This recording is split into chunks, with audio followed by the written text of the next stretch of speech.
I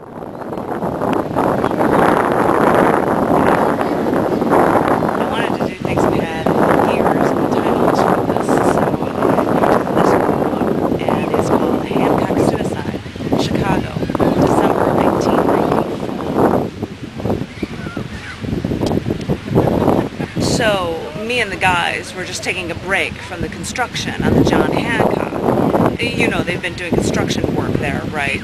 They put that big wall up around the block, the tall fence, and, you know, they've been doing remodeling stuff. Well, I had been working on some tile work, and we were just walking around the building, me and three other guys, walking in kind of a square, like in formation, sort of. And I'm at the back, and I stop back to check out some grout work. So I just kind of leaned back while standing still. Well, one of the guys says he heard it coming, like a big rush of air, like a whistling sound, but much heavier. I didn't even get a chance to look up, though one of the other guys did and saw it coming, a split second before it happened. And the next thing I knew, there was a loud cracking sound, and I felt all this stuff hit me, and I didn't know what the hell it was, and I opened my eyes and looked down, and I was just completely covered in blood, and there was just this heap of mass right in front of me.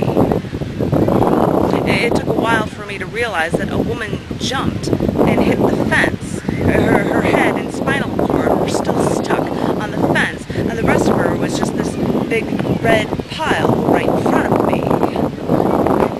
The police had to take all my clothes, every inch.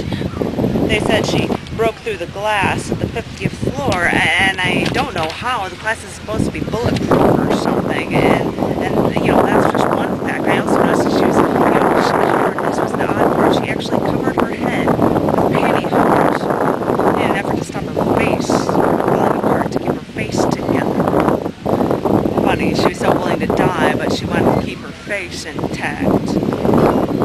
I know I won't hear about this on the news. They try to downplay suicides or other, you know, other violence is always fine for them in the news. And they say that she was handicapped, but how badly? And how did she get the strength to break the window and throw herself out the John Hancock building? She must have really wanted to die.